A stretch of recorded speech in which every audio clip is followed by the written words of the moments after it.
Students, हम लोगों ने प्रीवियस लेक्चर में सर्वांग समता और समरूपता दोनों को समझा था कि सर्वांग समता किसे कहते हैं और समरूपता किसे कहते हैं, दोनों में डिफरेंस क्या था, इस पर चर्चा की थी हम लोगों ने। तो त्रिभुज की सर्वांग समता के होने के लिए पर्याप्त प्रतिबंध पर आज चर्चा करेंगे, जिसमें हमने प्रीवियस लेक्चर में आपको बताया था कि सर्वांग सम कोई भी आकृतियाँ होती हैं। इसी तरह आपके सिलेबस में हम त्रिभुज की बात करते हैं तो ये बताया था कि त्रिभुज के 6 अंग होते हैं या 6 संगत भाग होते हैं उनके। 2 त्रिभुजों के, प्रत्येक त्रिभुज में 6, तो 3 कोण और 3 भुजाएं।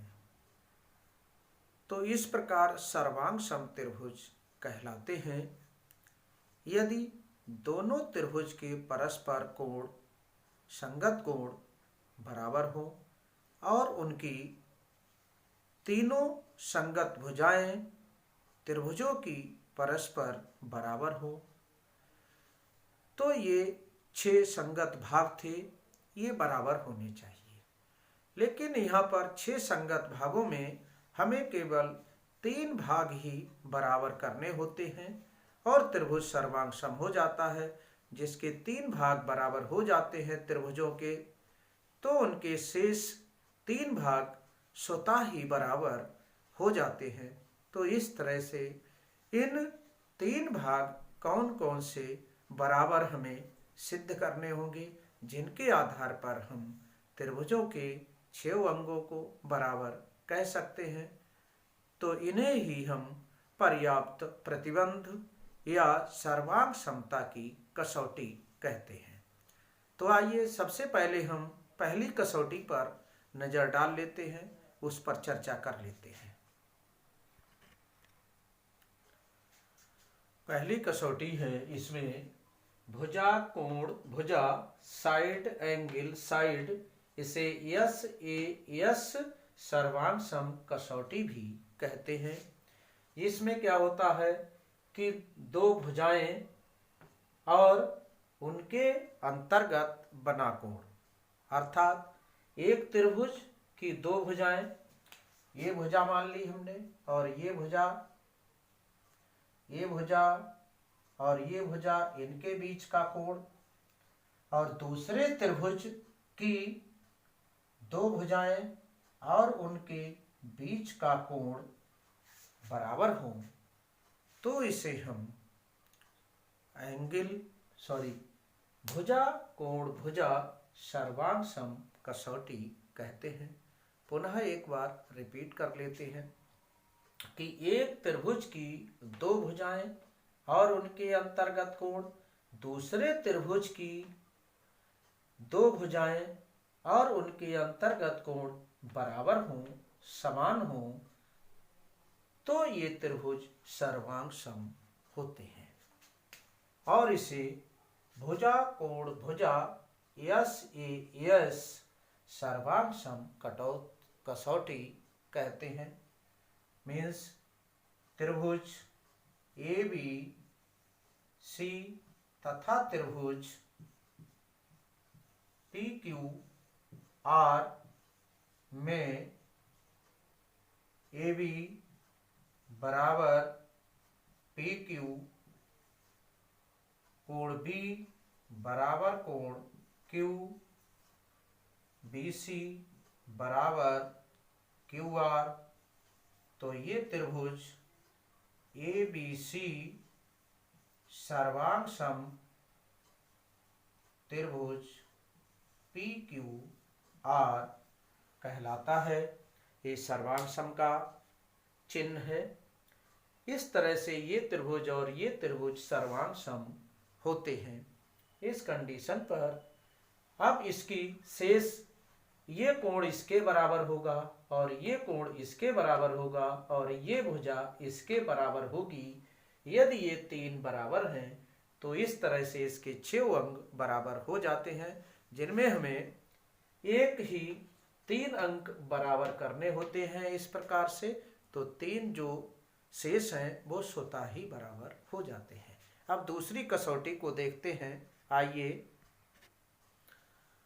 अब ये दूसरे नंबर पर कसौटी है कोण, भुजा, कोण, एंगल, साइड एंगल, सर्वांग सम कसौटी, जिसमें कि दो त्रिभुज सर्वांग सम होते हैं यदि एक त्रिभुज की दो कोण और उनके अंतर्गत भुजा और दूसरे त्रिभुज के दो कोण और उसके अंतर्गत भुजा बराबर हैं तो त्रिभुज सर्वांग सम होते हैं। तो इस तरह से हमने दो त्रिभुज ले लिए, त्रिभुज ए बी सी और त्रिभुज पी क्यू आर में कोण बी बराबर कोण क्यू, भुजा बी सी बराबर भुजा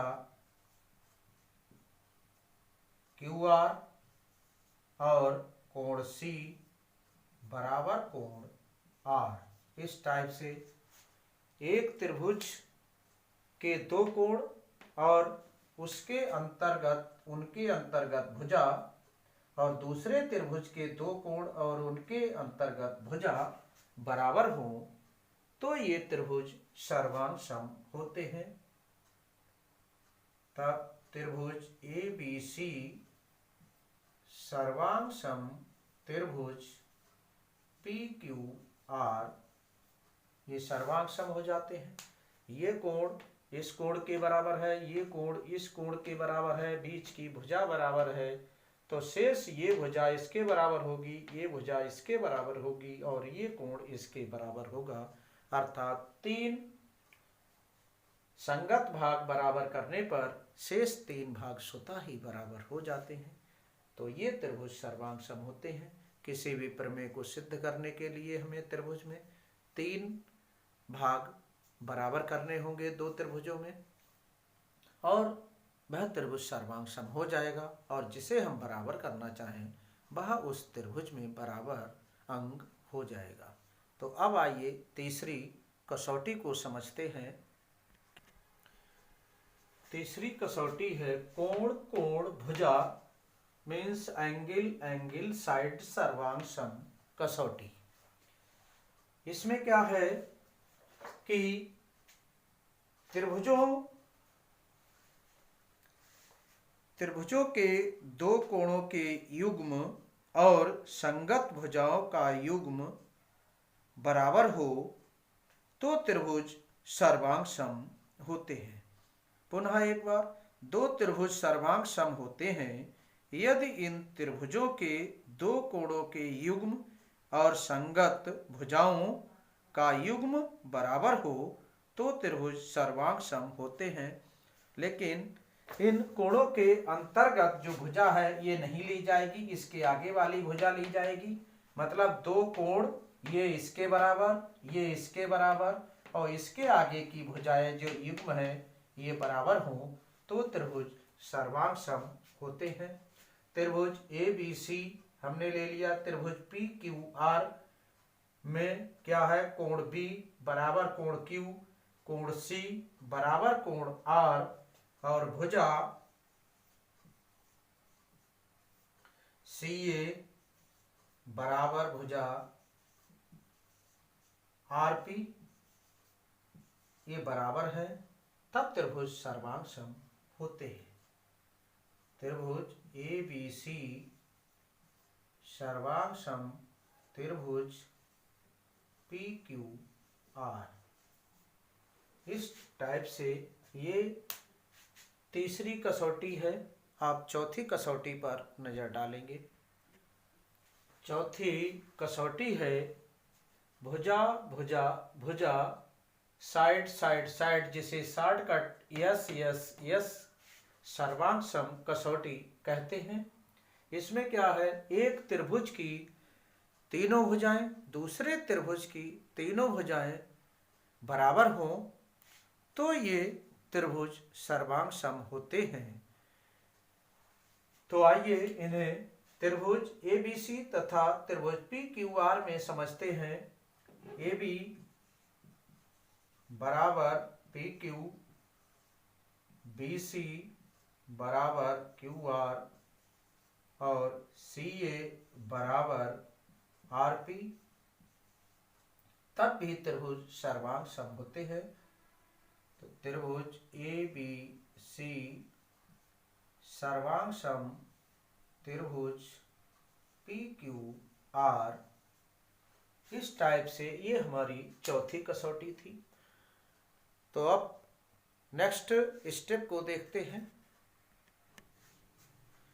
पांचवी कसौटी है, इसमें समकोण कर्ण भुजा RHS right angle hypotenuse means कर्ण, साइड मीन्स भुजा, राइट एंगल हाइपोटेनियस साइड सर्वांग सम कसौटी, अर्थात दो समकोण त्रिभुज सर्वांग सम होते हैं यदि पहले त्रिभुज का कर्ण और भुजा दूसरे त्रिभुज के कर्ण और भुजा बराबर होते हैं तो ये त्रिभुज सर्वांग सम होते हैं और इसे हम समकोण कर्ण भुजा अर्थात RHS सर्वांग सम कसौटी कहते हैं। आइए समझते हैं। त्रिभुज ABC तथा त्रिभुज PQR में कोण B बराबर कोण Q बराबर 90 डिग्री है प्रत्येक। इसमें प्रत्येक 90 या समकोण लिख देते हैं, एक ही बात है। और कर्ण AC PR के इक्वल है और एक भुजा चाहे तो हम ये ले लें चाहे ये ले लें। इस टाइप से BC बराबर QR, तो ये दोनों त्रिभुज सर्वांग सम होते हैं, अर्थात इनके प्रत्येक अंग बराबर होंगे। दोनों त्रिभुजों के 6 अंग बराबर हो जाते हैं। सर्वांग सम का मतलब किसी भी त्रिभुज में, मतलब दो त्रिभुजों में 3 अंग बराबर हों इन पांचों टाइप में किसी भी प्रकार से, तो शेष 3 अंग अपने आप स्वतः ही बराबर होंगे और त्रिभुज सर्वांग सम होता है। तो इन कसौटियों को जो कि 5 थी इनको हमने समझा। अब हम लोग नेक्स्ट लेक्चर में या आइए एक्सरसाइज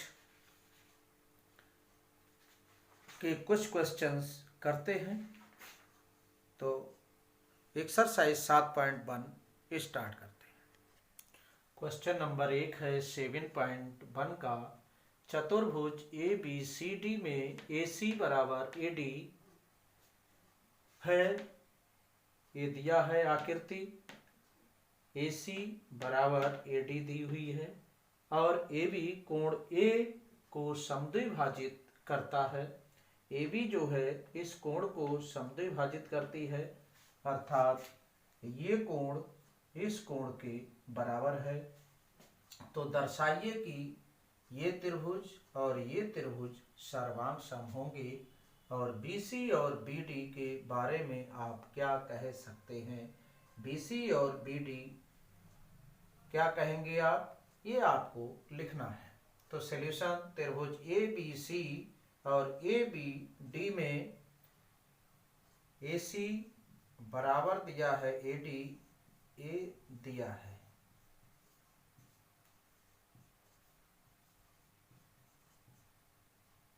कोण CAB बराबर कोण DAB, ये समद्विभाजक है इसलिए अर्धक है ये, और AB उभयनिष्ठ है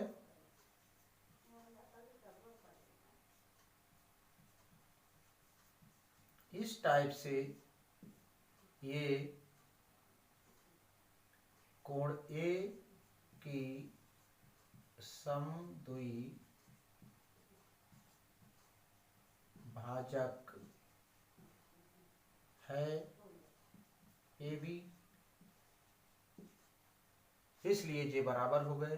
अब दो त्रिभुजों में तीन बराबर है साइड एंगल साइड, तो इसलिए त्रिभुज ए बी सी सर्वांग सम त्रिभुज ए बी डी, ये है साइड एंगल साइड से, तो इसलिए इसमें लिखा है BC और BD के बारे में आप क्या कह सकते हैं, इसलिए BC बराबर BD होगी। ये पहले ही दो त्रिभुजों में तीन अंग बराबर हों, संगत भाग बराबर हों तो त्रिभुज सर्वांग सम होते हैं, तो उसके शेष तीन संगत भाग स्वतः ही बराबर होते हैं, तो इसलिए BC बराबर BD के होगा, ये भुजा इसके बराबर होगी, यही कह सकते हैं। तो इसमें नेक्स्ट क्वेश्चन और देखते हैं। ये क्वेश्चन नंबर 2 है। ABCD एक चतुर्भुज है। जे ABCD एक चतुर्भुज है जिसमें AD ये और BC बराबर है, ये भुजा बराबर है, और कोण DAB अर्थात ये कोण और बराबर कोण CBA ये कोण बराबर है। तो आकृति देखनी है, सिद्ध करना है। त्रिभुज ABD सर्वांग सम त्रिभुज BAC और BD बराबर AC और कोण ABD बराबर कोण BAC। तो हमने इन दोनों त्रिभुजों को ले लिया और इनमें तीन चीजें बराबर करेंगे, तीन अंग इनके। यदि ये तीन अंग इनके बराबर हो जाते हैं तो ये सर्वांग सम त्रिभुज कहलाते हैं और इनके शेष अंग बराबर कर देते हैं। तो त्रिभुज ABD में ये त्रिभुज, ये वाला त्रिभुज और ये वाला त्रिभुज, ये वाला, इनमें देखते हैं क्या बराबर है। ये भुजा इस भुजा के बराबर है, यहाँ लिखेंगे ABD में AD बराबर BC है, BAC में ये भुजा इस भुजा के बराबर हो गई, और ये कोण इस कोण के बराबर है। ABD में A कोण है, कोण DAB बराबर कोण CBA ये भी दिया है और ये भी दिया है, ये दो बराबर हैं। तीसरा बराबर करना है हम लोगों को कि तीसरी कौन सी बराबर है, ये देखना है। तो AD हो गई बराबर इसके, और ये कोण इसके बराबर हो गया, और इस त्रिभुज में AB भुजा उभयनिष्ठ हो गई, AB बराबर AB यहाँ उभयनिष्ठ है।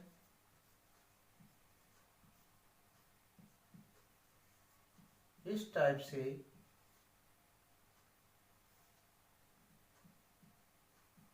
ये तीन अंग इसके बराबर हो गए, तो इसलिए त्रिभुज ABD सर्वांग सम त्रिभुज BAC, एक खंड हमारा प्रूव्ड हो गया, ये सिद्ध हो गया।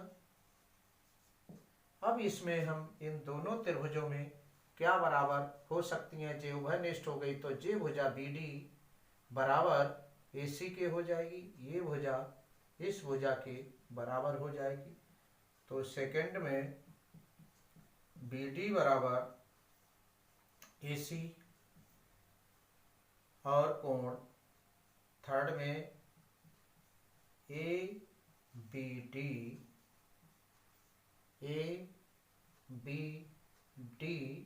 ये कोण इस त्रिभुज में बराबर कोण बी ए सी